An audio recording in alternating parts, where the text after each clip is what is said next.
burn it now. See, like sometimes these kind of moments, I'm like, wow, I love writing, man. This is a magical attack, her very first night on campus. Can you imagine? First night on campus. I'd be out, mom, dad, pick me up. Perhaps my top book I've ever read. What? Full-length reverse. Read a book, you're stupid as showing.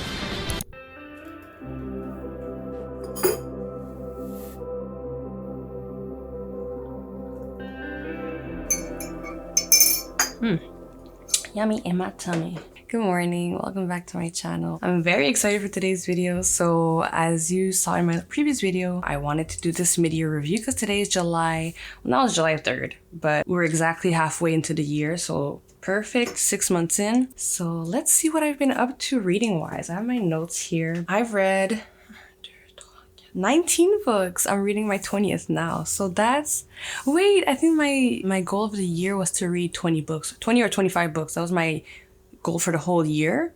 Because like I said in my previous video, and you know that because you saw my previous video, right? I just restarted reading like as an adult last year. So I felt like 25 books is like a big goal for 1 year. But I already reached 20 books, well 19. So that's, yay me. For this mid-year review, we have a good mix of terrible books. No, I don't want to say terrible. If I don't like a book, it's just my opinion. Like the book may not be bad. Although some books, I feel like they're just bad. But again, it's an opinion. So even if I say terrible books, it's to me. Whenever I say something, anything on this channel, it is implied that it's my opinion. So to me, these books are great, terrible, beautiful, horrendous. Why did you write this? You know, like all those opinions are mine. Just make your own mind up. You can still read these books. You might enjoy them. You might love them. I might hate your favorite books. That is fine. So let's start. This is not in order of like worst to best or best to worst. It's really in order of like when I read them this year. So it's going to be up and down. It was, like I said, it's an interesting half year so far. I've read terrible books, in my opinion. And I've read like the most amazing books. So up and down, they're all over the place. So get cozy, get your drink, sit down, relax. Let me do the talking. Let me do the work for once. Just relax. You've done enough. Okay? Some of these books I'll make individual videos about later on because I love them so much. Or I have something to say about them and then craft a summary around those. But right now, I don't remember everything that's like a spoiler and what's not. So I'm scared to spoil you guys inadvertently. So I'm just going to read off of the official summaries for some of these books, just a few lines, and then give you my thoughts on them, what I rated them, and then move on. You guys ready? Let's go. Okay, so the first book I read this year was starting off very, very strong because now it's one of my all-time favorite books. I know this book has been talked about a lot. It is The Song of Achilles by Madeline Miller. I'm definitely going to make a separate video about this book. So I'll just keep it short for this video's sake. So shortly, this book is about the relationship between Achilles and Patroclus. So Achilles is the son of the goddess Tethys. He's beautiful, strong, the best of all the Greeks, literally. He crosses paths with a young boy named Patroclus.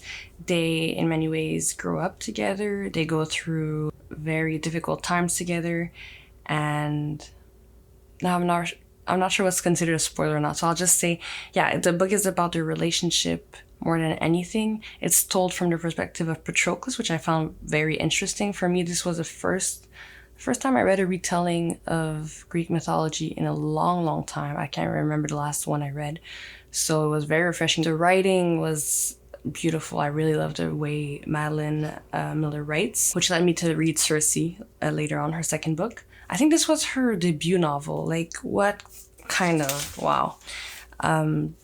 Very emotional book. You'll learn quickly that I cry easily to books, but this made me cry.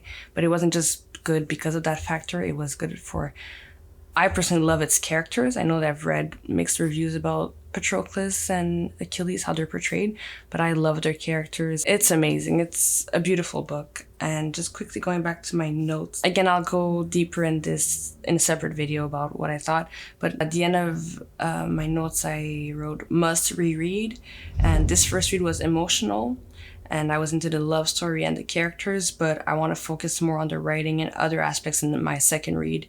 And honestly just want to reread the story. It's just that good. And for me, that's still a lot because I almost never reread stories. As much as I rewatch movies, I've never read a book. But this is one that I really want to reread again. Like, I kind of zoomed through it at the beginning of the year and almost regretted doing that because I feel like there's so much more to unpack.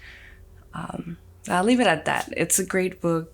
Pick it up if you haven't already. There's so many great reviews about it already, but I'll make my own separate one very soon, so look forward to that, please. Because right now I know I didn't give it any information. I'm just scared to spoil anything. And I gave that book a 4.8 out of 5, my highest rating ever. My second highest rating ever, and the first one is actually in this list, so let's see.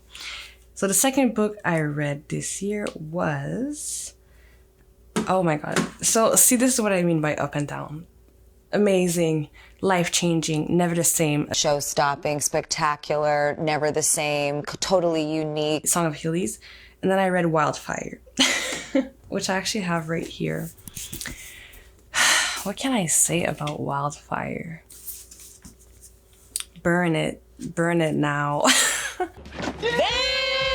No, again, nothing against Hannah Grace. So this is Wildfire by Hannah Grace. Oh, I started it the same day I finished Song of Achilles, so January 1st. And the last page I read was February 10th. If you know me, you know I sort of binge all my stuff, binge shows, binge movies, I binge books.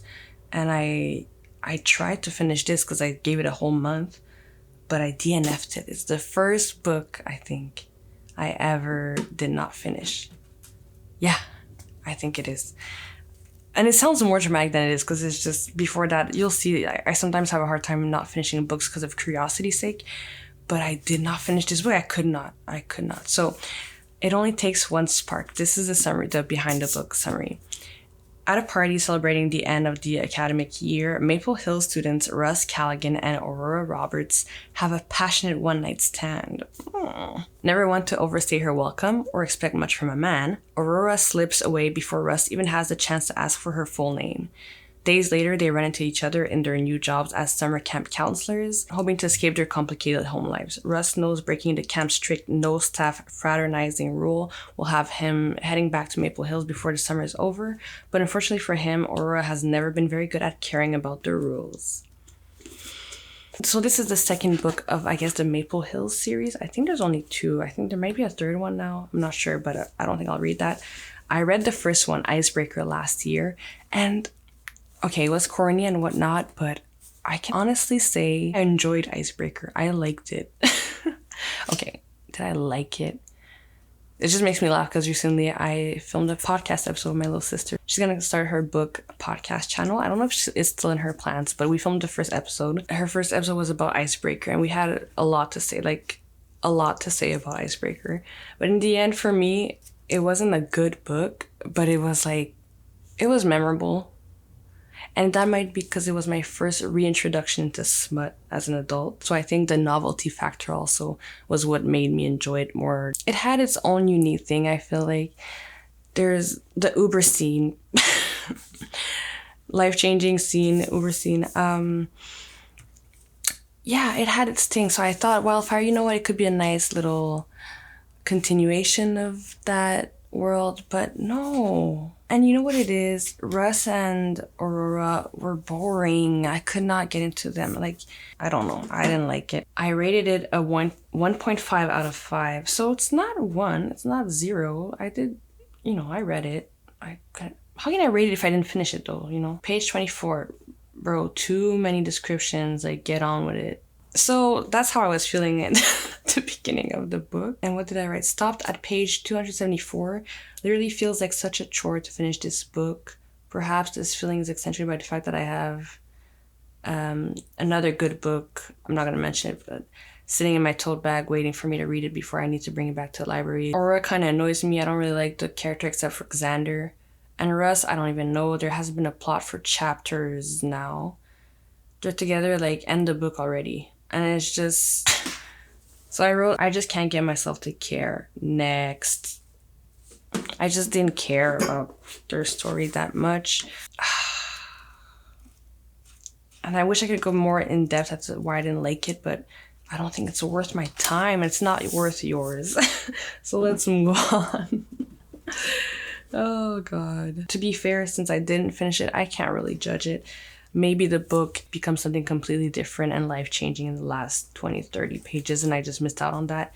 If that's the case and you read it and you love it, let me know what I'm missing out on. Let me know what I couldn't get in the first 274 pages. All right, the third book I read was Tomorrow and Tomorrow and Tomorrow by Gabrielle Zevin. So when I read it, I think I really liked the book. So I started it on February 10th, 2024, and I finished it February 13th, 2024, so I kind of binged it. I enjoyed the story. I was a kid that was in the hospital a lot when I was a kid, and I could relate a lot to Sam, I think his name was, in that sense, and what he was feeling and making friends while playing video games. Like literally all those things I could really relate to, so I think that made me like it more than anything else.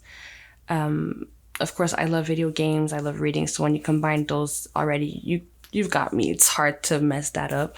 That's just a preference thing though. I rated a 4.5 out of 5. Yeah, I didn't even say what it was about. So I would read the description, but I don't want to spoil anything. So it's about Sam. He has some type of disability. So he's been in the hospital when he was a kid.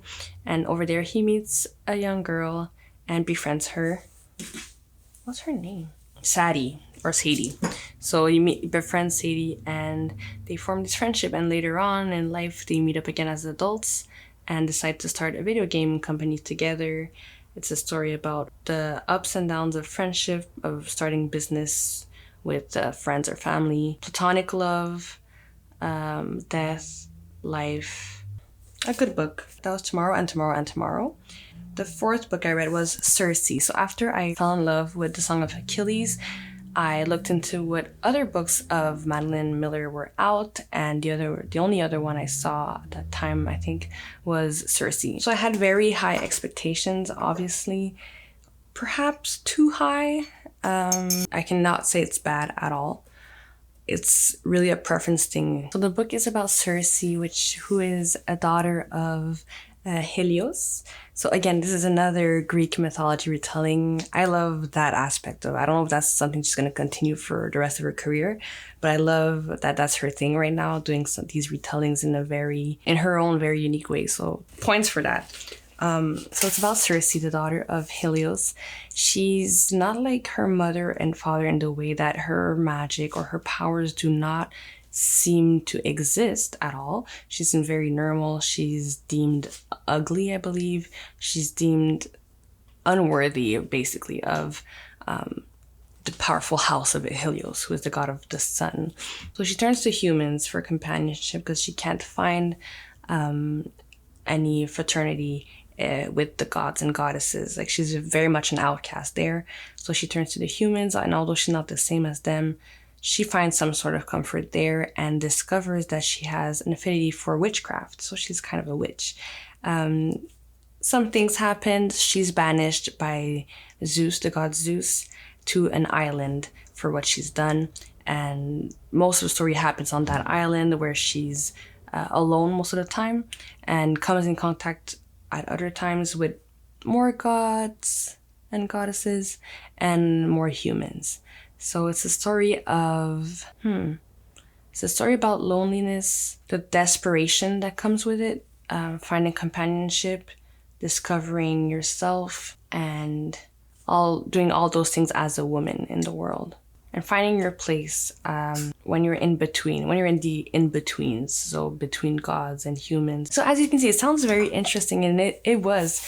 But the reason why, so I rated it a 3.5 out of 5, I believe. Let me check. Yes. Oh, and I started this book February 20th, 2024, and I finished it February 22nd. Well, I wrote 23rd technically because it's after midnight, but 2024. So I binged it again in 2-3 days. So some things I wrote, for example, at page 36 already I was writing, the story is very interesting. So are the main characters. A little bit difficult to read at times. So I have to, that's all me, by the way.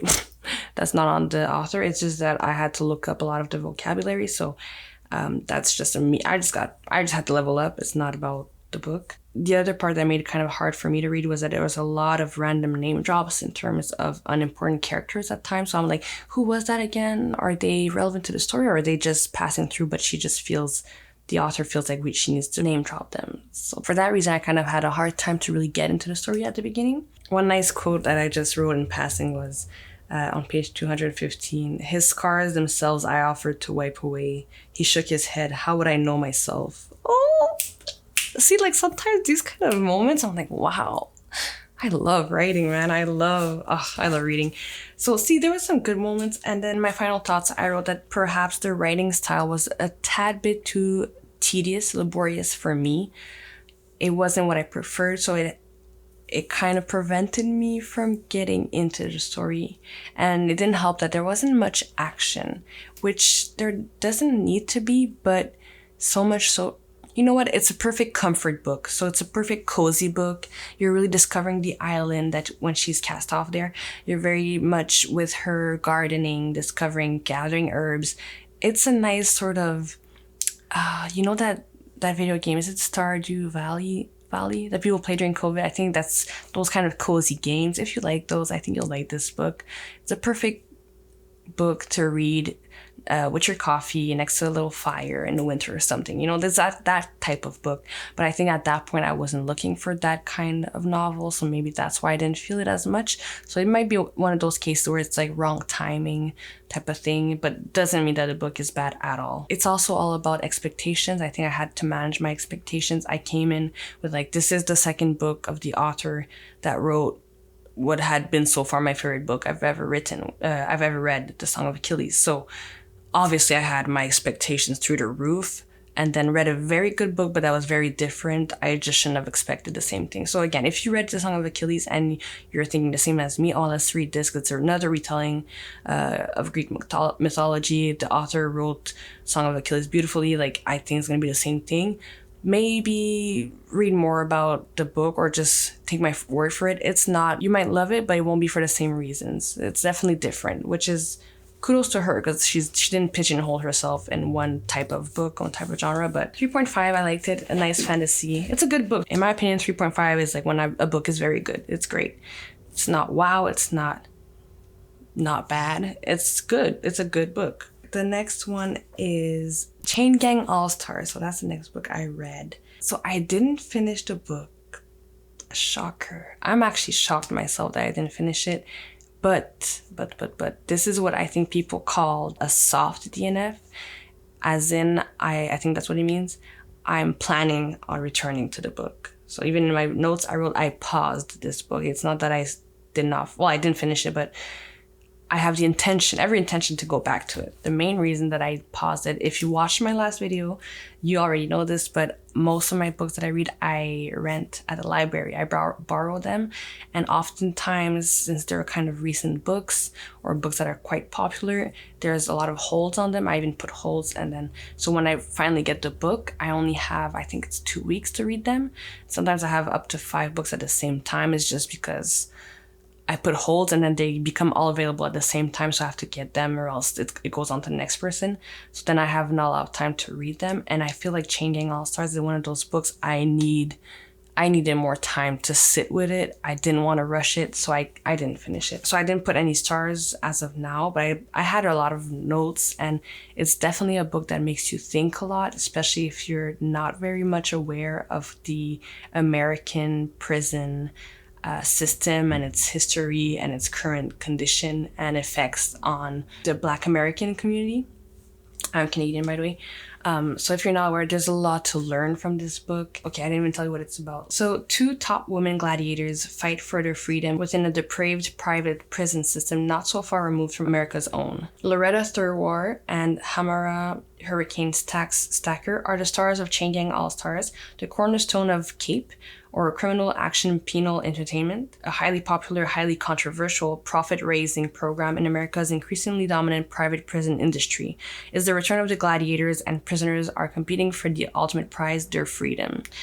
And then it goes on. Yeah, so it was very interesting. We have our main characters who develop a romantic relationship, actually, but at the same time, they're supposed to be killing each other. So there's this tension between keeping your humanity while being in prison and in this crazy program that profits off of prisoners killing each other to fight for their own freedom while people are watching and eating their popcorn, and there's these fans. And I love that there's different perspectives in the book. So you have the perspective of the fans that are obsessed and that they watch every single type of media surrounding the show, that they have their favorites, they idolize these people, they probably have merchandise, they watch live streams and whatnot about all the extra content they can get.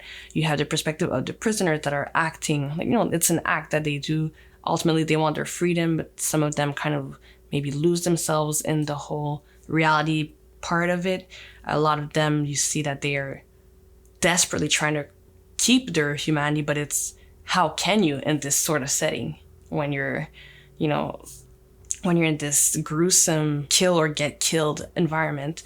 You have the perspective of the people protesting that are against the system, that want it to be deconstructed. It's very scary in a way that it's something right now that's fiction, but you can see with how things are going in our world, how that could become a reality, or that it's not that far off of reality.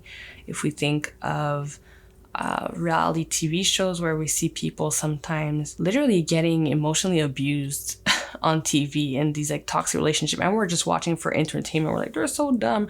No, this is not okay. And then sometimes they go off and then they signed NDAs, they can't speak about it, but a lot of them have trauma from being on these shows, and then people think, yeah, but they signed up for it. But right, they did. But does that mean that you sign off of not being treated as a human once you sign up for these things? So it's a book that makes you think a lot, right? It's and I love this kind of books because sometimes, yes, I want to read icebreaker and get entertained, and sometimes I just want a novel to teach me new things, or I want a novel that invites me to view reality in a different way, different perspective. So very good book. I'll be going back to it. I can't rate it for now, but the main reason was that at that time, I think it was a bit too heavy for me to read it quickly, and I needed to sit with it more, so I couldn't finish it in time before I had to return it to the library, but I will be going back to it. There's a lot of trigger warnings also. That's another thing I think made it very hard for me to read. So if you're interested in reading that book, definitely look up the trigger warnings before diving into it. So that was Chain Gang All-Stars by, sorry, I forgot to say the author's name, by Nana Kwame Adjei-Brenyah. So the next book I read was Legendborn. I started March 16, 2024 and finished it March 20th, 2024. So Legendborn is Tracy Dion's YA debut novel, YA fantasy debut novel. A great debut novel, if you ask me. What is it about? So it's young adult fantasy and science fiction. After her mother dies in an accident, 16-year-old Bree Matthews wants nothing to do with her family memories or childhood home. A residential program for bright high schoolers at UNC Chapel Hills seems like the perfect escape until Bree witnesses a magical attack her very first night on campus. Can you imagine? First night on campus. I'd be out. Mom, Dad, pick me up. Pick me up, because what? A flying demon feeding on human energies, a secret society of so-called Legendborn, students that hunt the creatures down, and a mysterious teenage mage who calls himself a Merlin and who attempts and fails to wipe Bree's memory of everything she saw. The mage's failure unlocks Bree's own unique magic and a buried memory with a hidden connection. The night her mother died, another Merlin was at the hospital. Now that Bree knows there's more to her mother's death than what's on the police report, she'll do whatever it takes to find out the truth, even if that means infiltrating the Legendborn as one of their own. She recruits Nick, a self-exiled Legendborn with his own grudge against the group, and the reluctant partnership pulls them deeper into the society's secrets and closer to each other. But when the Legendborn reveal themselves as the descendants of King Arthur's knights and explain that a magical war is coming, Bree has to decide how far she'll go for the truth and whether she should use her own magic to take the society down or join the fight. Just rereading that, I feel like rereading the book. Very good book. Again, King Arthur retellings, Greek mythology retellings, all these kind of retellings, when they're done well, I eat that. My notes, what I wrote was sort of a book you don't want to put down, eating it up. Felt a little bit rushed and awkward at some parts. Like the world building was a bit like boom in your face with no time to understand. So I felt quite lost for a bit. That's what I wrote. And yet I really like Brie and Nick. So yeah, if you give me lovable characters, I'm hooked. That's what more to say. If you give me lovable characters that I can relate to and they don't annoy me, you've done a great, like, you're ahead of the rate. You're ahead of everybody else. But I remember being very confused by all the sires and the ether, like the magic in the book. It was a bit confusing, I'm not gonna lie. It did not confuse me to the point that it overpowered my feelings of love for the book, for its characters and plot and everything else.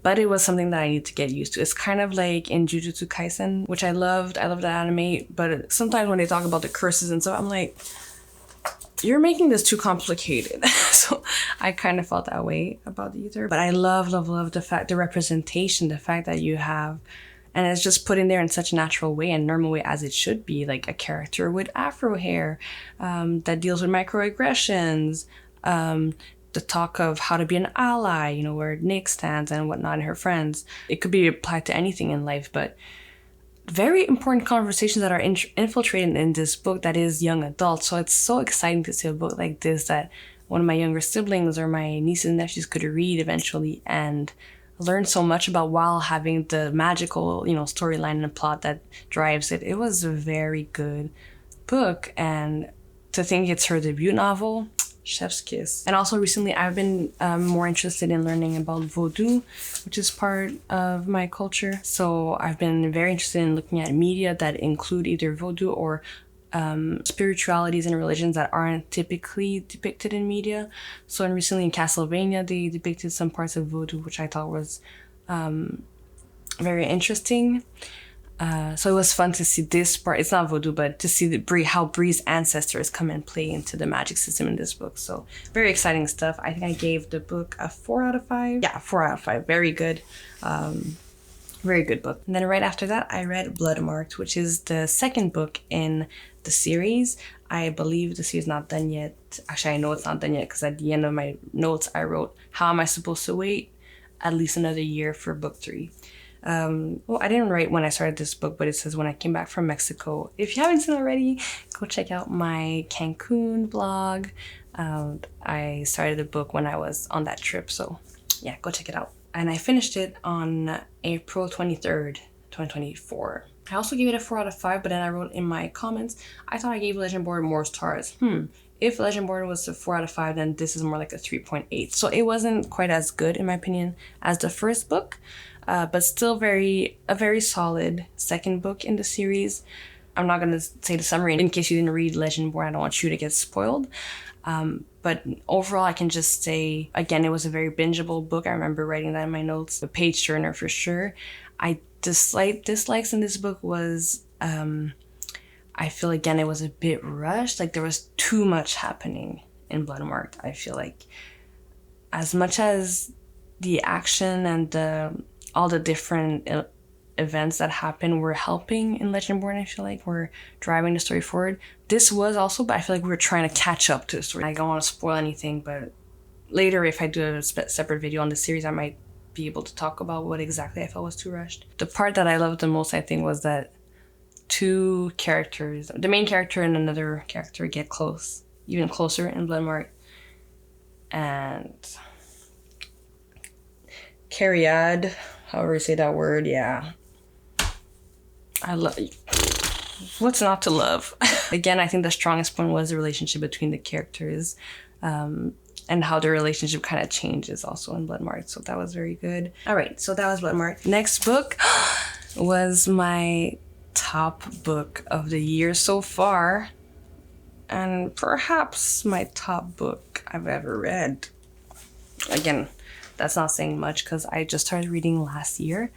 But the book I read that I absolutely loved, and this might be, I don't think it's going to be shocking. A lot of people like this book, but not a lot of people, I think, loved it as much as I did. Like, I love this book. It's What You're Looking For Is in the Library by Michiko Aoyama. I love you, Aoyama, Miss Aoyama. I love you. I love the book. I love it. I love it. I love it. I love it. I love it. It's a book about finding yourself. It's a book about trusting in the process in general in life, trusting in the process. It's a book about sometimes finding what you need instead of what you want, and being okay at where you are in life, living in the present. I say that's what it's about. So the book, it's different characters.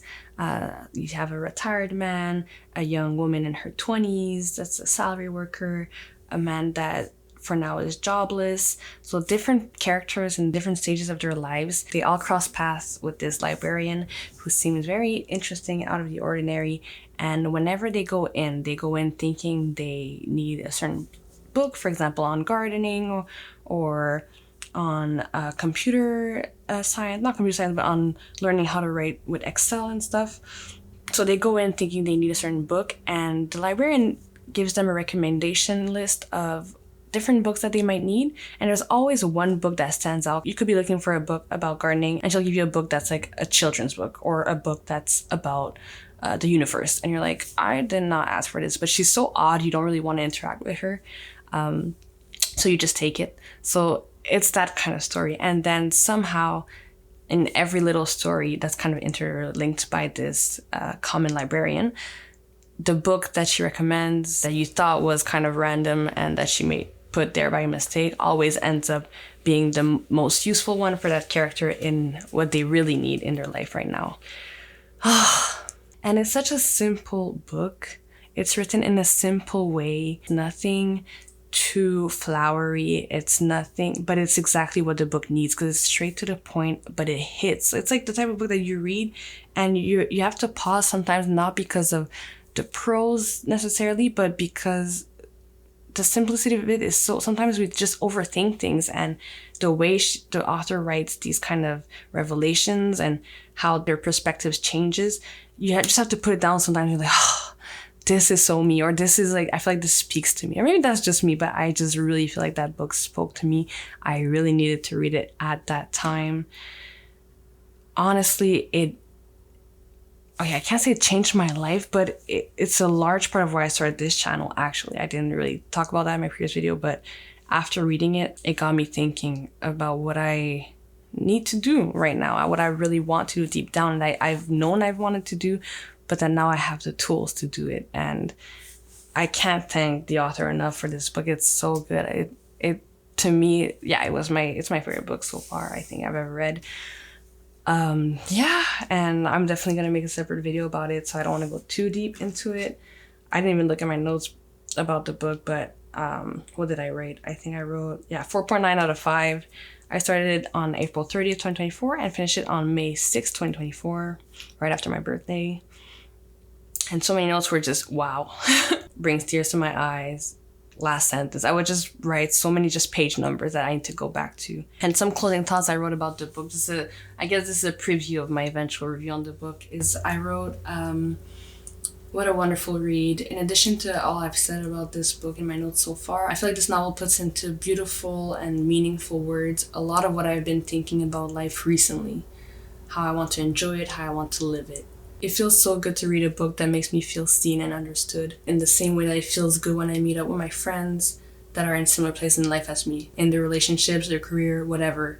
What I mean is that it makes me feel good about my way of living because I don't feel like it's that unconventional or wrong.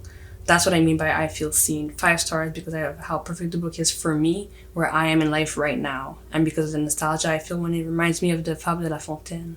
Oh, right. I remember thinking that. I was like, in the same way I used to, my parents, my dad especially, used to always recite the Fable de La Fontaine to me when I was younger, especially to go to sleep. So I have very fond memories attached to that.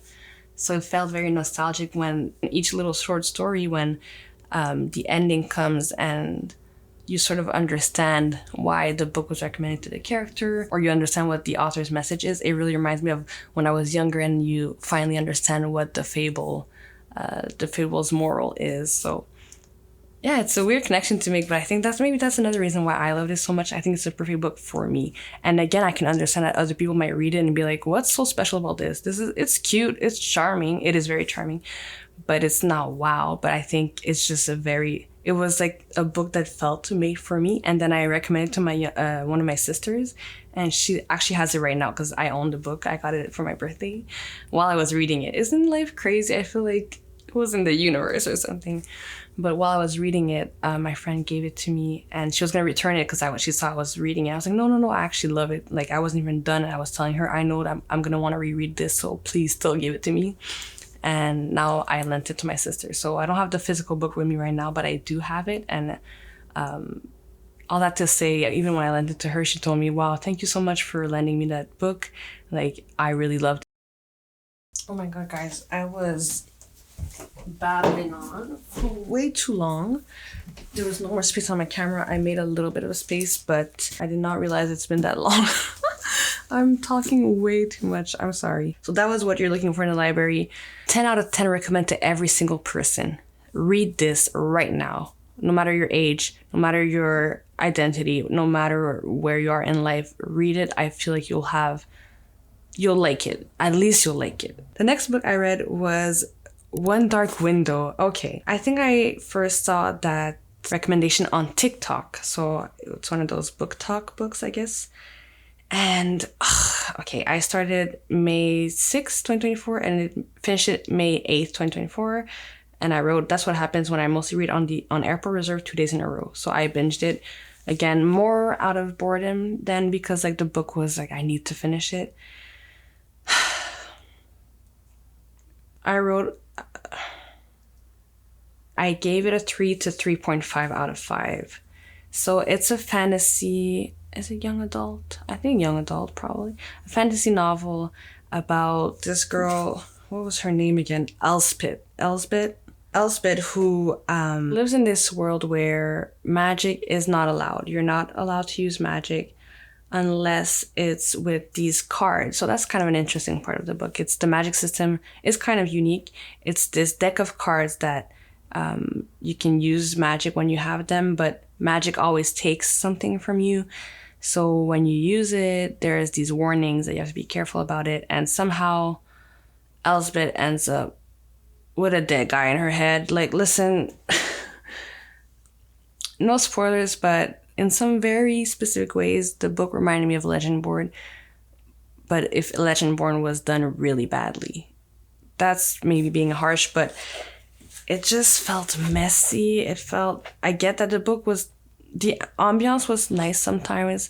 I feel like it was trying to be gothic, it kind of was, but it could have been more. Even for me, someone that's not a seasoned reader yet, I don't believe I am, I could still tell this was like a feeble attempt at being kind of dark and scary, or, it wasn't. And I'm not going to spoil anything, but from the get-go, I wrote in my notes, okay, not get-go, but page 95-ish, it's pretty obvious that, and I put something and it ends up being the big twist. So it's not, and if that's fine, sometimes the twist is predictable, but the way it's written is like the author was trying to make it as a big thing and it wasn't. And I wrote also, I had a love-hate relationship with the writing I wrote that steered more towards the hate than the love, unfortunately. Although I did like that it reminded us of the writing at the start of the chapters, like the riddles and the whimsical part of it. I think was more confusing than serving its purpose. I never stopped once to ponder a sentence and was like, wow, what beautiful writing, which is something I love to do. And not that every book needs to do that, but if you're trying to make it flowery or you're trying to make the writing a bit unconventional, then I'm gonna guess you're trying to make us think that, right? But I often found myself having to reread passages and then wondered why it had to be written that way. I wish I'd taken notes of examples. I don't really have any right now. I think it was like sometimes maybe too many adverbs or adjectives when there really didn't need to be any. I wish I had an example. It just wasn't for me, honestly. It was unique, the riddles and stuff, but everything felt like it could have been pushed more. Like, I liked the idea of the book. I liked the idea of the whimsical, eerie, gothic feel. I liked the idea of the riddles, but everything could have been like tuned up, I feel. Like, the idea was there. I feel like the book could have been reworked to be better. And it's hard to say right now because I binged it really quickly and now I don't remember much of it. I kind of liked Raven, the guy's name, the love interest. But again, it's something that they're supposed to be enemies to lovers, but from the get-go, you can tell they're going to be like not very enemies to lovers. So It was okay though. 3 to 3.5 out of 5 is not, again, for me, that's good. That's a good book. It's just I was listening off the bad stuff to kind of explain myself because I feel like the book was so hyped on like social media. So I want to explain why I put it like lower than maybe what you were expecting. And I know like one of my best friends really loves this book. So again, it just wasn't for me. Nothing too much to say about it besides that. The next book I read, actually, I forgot, but I can't really rate this one because I'm still reading it. It's Before the Coffee Gets Cold. Before the Coffee Gets Cold, I have it right here, by Toshikazu Kawaguchi. I'll actually put it in my next mid-year, I guess, full year review because I'm going to finish it soon. But to be fair, I haven't finished it yet. And it's not a DNF. I like this book. I have like 60 pages left, so I can't talk about it right now. But please look forward to it in my second half of the year review, or my yearly review at the end of the year. And then I read 10 other books, but they're all on the like kind of bad side, so I'll zoom through them. So the next book I read was Once Upon a Broken Heart by Stephanie Garber. This was my very first buddy read with that friend of mine that I just talked about, Valerie. So I really enjoyed that part of reading the book, the fact that I was reading it with someone else and we could check in after every part and say our thoughts. But we both agreed that it was not a good book. So it was fun in the sense that even when it's a bad book or a book that you don't really like, there's always funny moments. It's fun to talk about it, but I would not recommend this book, so I'll just zoom through it. I started on June 9th, 2024, and finished it on June 15th, 2024. I rated it 2.5 out of 5. I'll group up this review with the next two books I read, which is Once Upon a Broken Heart 2 and Once Upon a Broken Heart 3. They have different names, but I just wrote 1, 2, 3. It's a trilogy. It's something I should have maybe not finished, like a DNF series, but I had nothing else to read at that time. Everything was on hold at the library, so I just read them all. Read the first one from the library and then the two other ones on my phone. So the book is about this girl, I forgot her name, Evangeline. She's a lover of love, much like me. I love love. She's very hopeful and positive. That's kind of what her character can be described as, honestly. Just hopeful all the time. And a bit clueless. Okay, that's not in the summary, but she's very excited to marry this guy named Luke. And in the beginning of the book, of the first book, you realize that her stepsister, I believe, or stepsister, is actually gonna get married to the love of her life, Luke, which is like a big shock for her. And she thinks, of course, this can't just be like he's been cheating on me. This guy is not a two-timer. He's not an F-boy. There is something wrong with him. And I love her confidence for that, because let's say a guy doesn't like you, your first thought is somebody's put a spell on you because there's no way you don't like me. That is confidence that I hope to achieve one day. So I love that about her.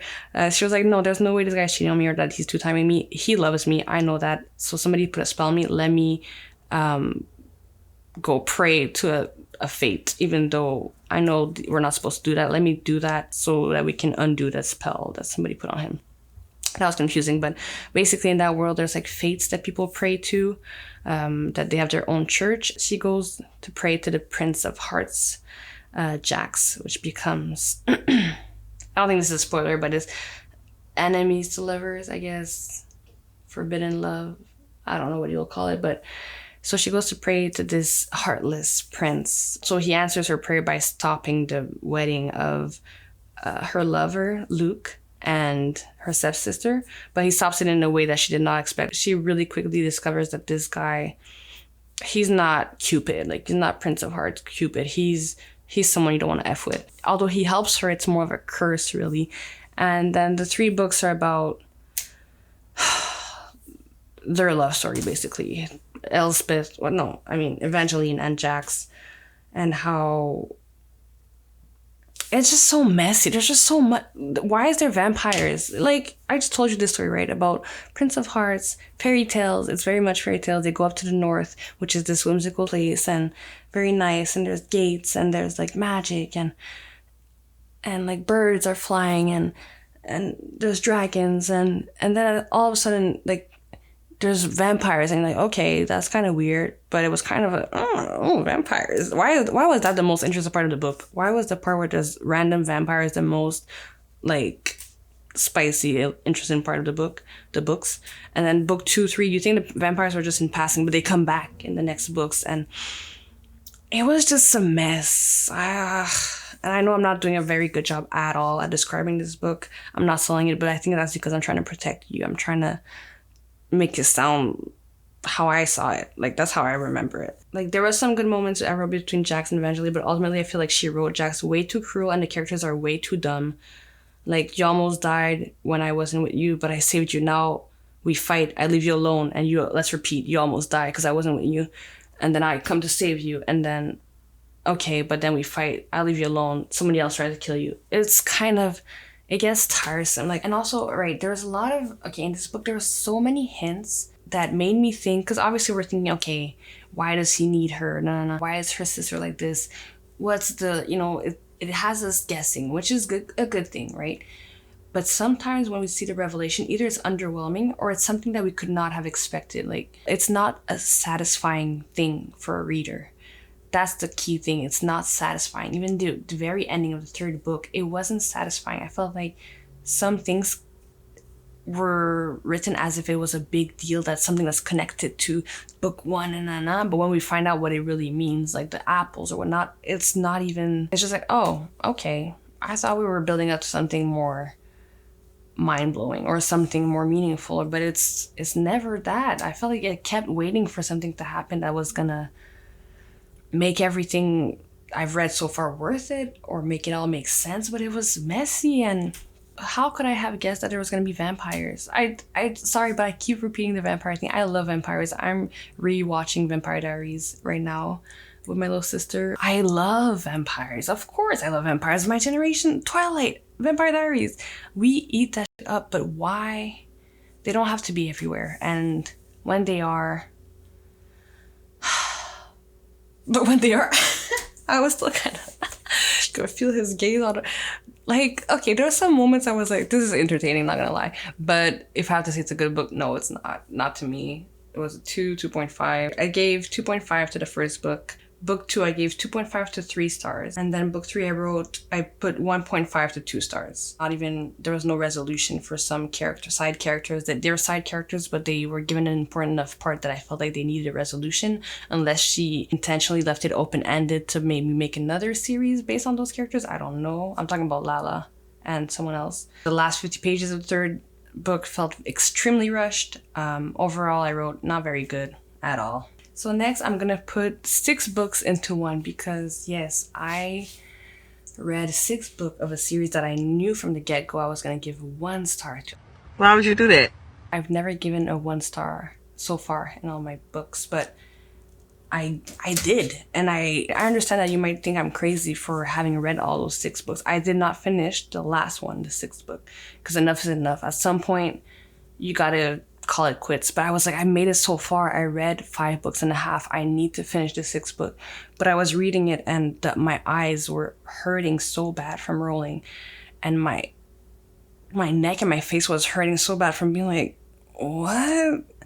That I had to stop. And I'm talking about the Broken Bonds series. I'm kind of embarrassed that I read because again, if you watch my previous video, you know sometimes I just like entertaining a little spicy book that's just gonna be, I call it a palate cleanser. So sometimes I have these heavy books that are deep and life-changing. I'm like, oh my god, I need to sit with this book. After reading a book like that, I can't just jump into another serious book. So I think that was after I read these 6 books in between all of these books I just talked about.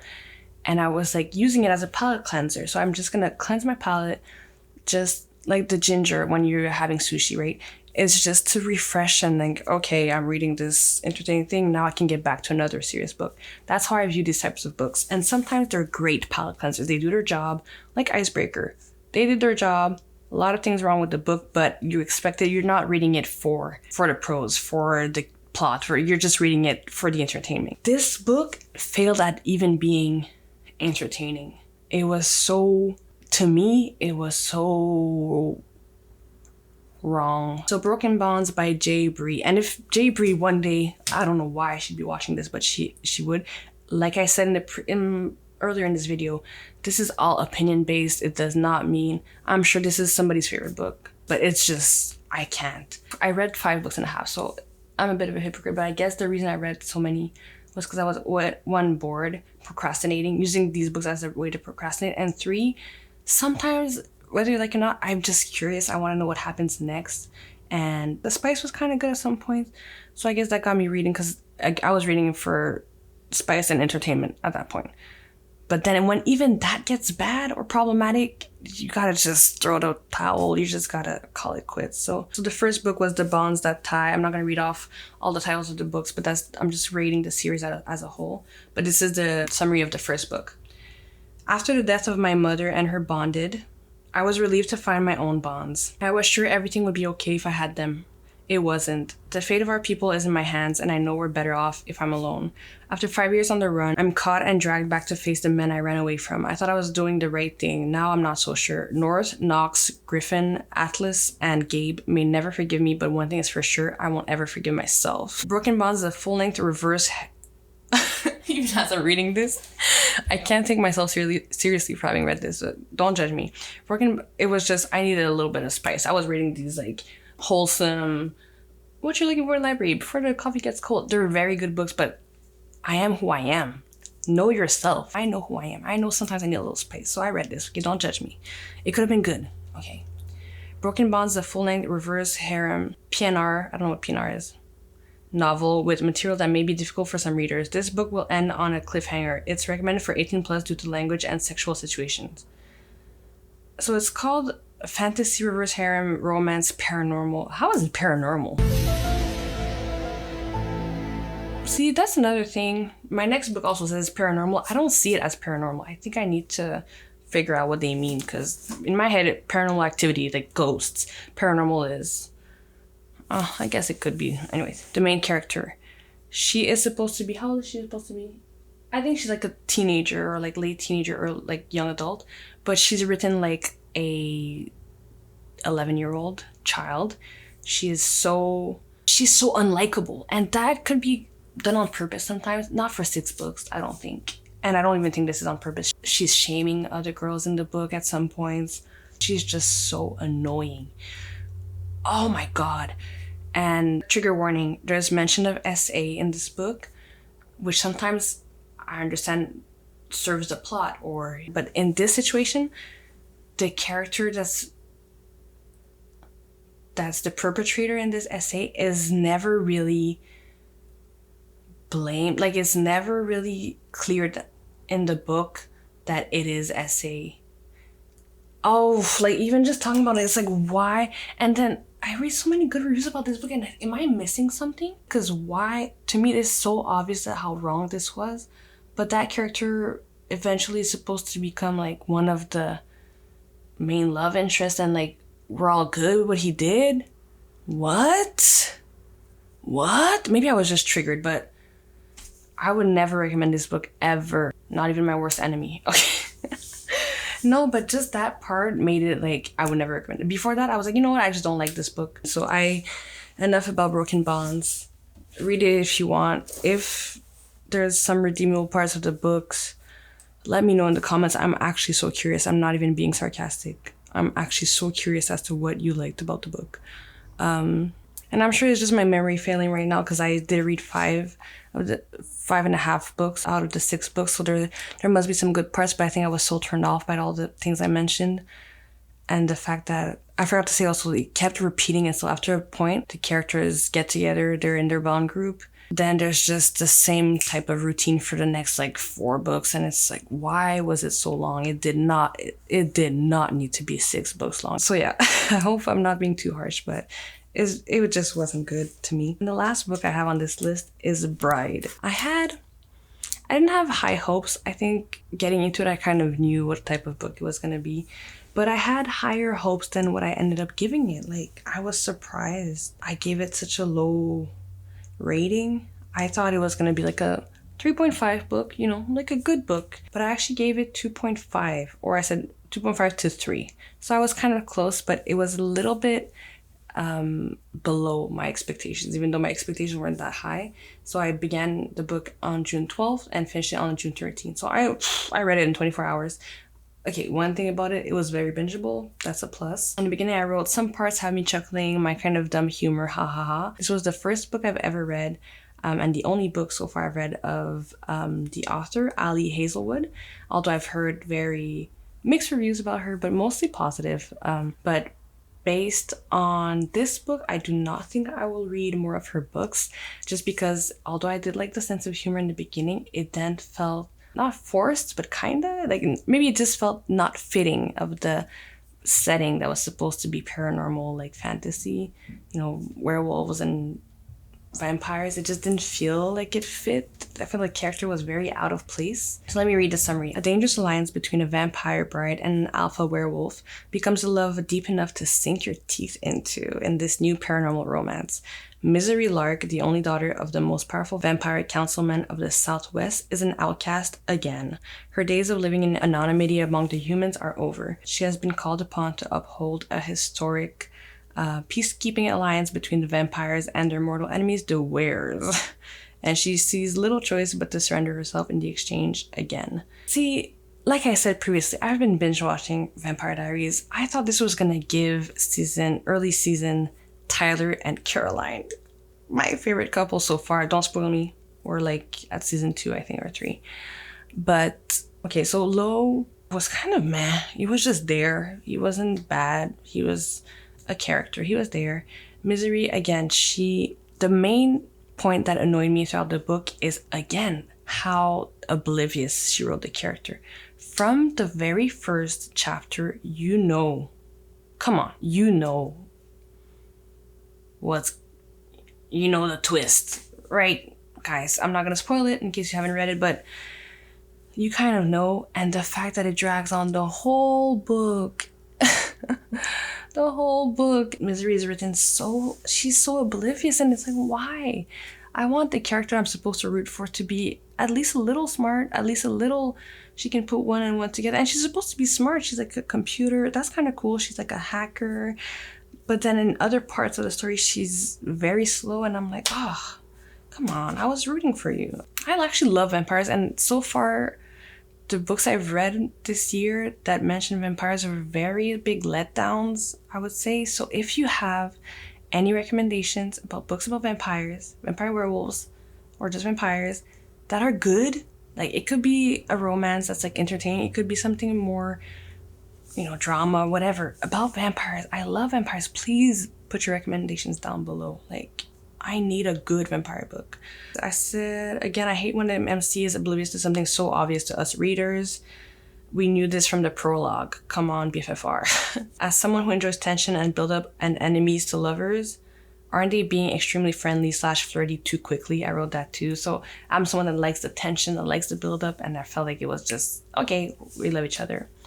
But it's not all bad. When I tell you, the marking scene on the plane, that scene kind of I can't lie, that scene was a little bit, I was reading this, okay. Apart from that scene and maybe another one, I didn't feel like a lot of chemistry between the characters. And it's a romance, come on, give me more, give me more tension. And the kid, I don't know. And I wrote also, despite all my negative notes, the book wasn't all bad, I guess, better than the Broken Bond series I just read. So it's definitely not a 1. So I guess it helped that I read the 6-part book series Broken Bonds before this. I don't really like this version of vampires. Right, another thing. If you're gonna do vampires or anything that's already been done a million times, either you adhere to the conventions that are set out, so you follow the conventions because we know what vampires are, or you completely redo it in a way that's going to be new and fresh and exciting, but that's a risk, right? So she redid vampires in the sense that they're very modern and they're not very vampire-y at all. They're like humans that just happen to drink blood. But if you're going to redo something that as readers we know what we're supposed to expect, as when we hear vampire we know, okay, like a vampire sucks blood, blah, blah, blah.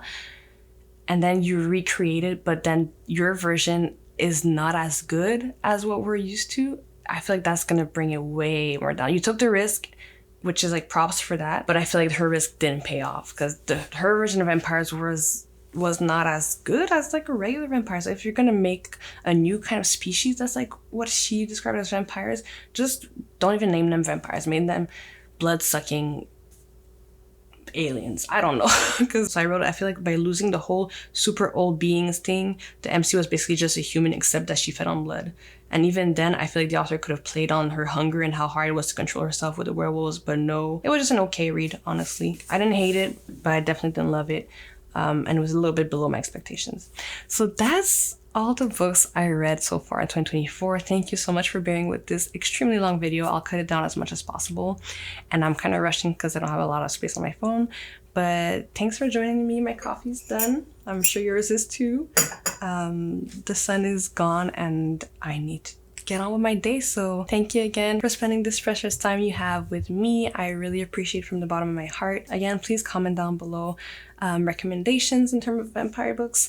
What you'd like to see in the future on this channel. It's still brand new, so I'm very open to any suggestions. And yeah, what do you think of the books I read, if you've read them as well? And if you haven't, let me know if some of them piqued your interest or if you agree with some of my thoughts based on what you've read as well. I'll see you in my next video. Bye! Oh my god, my back.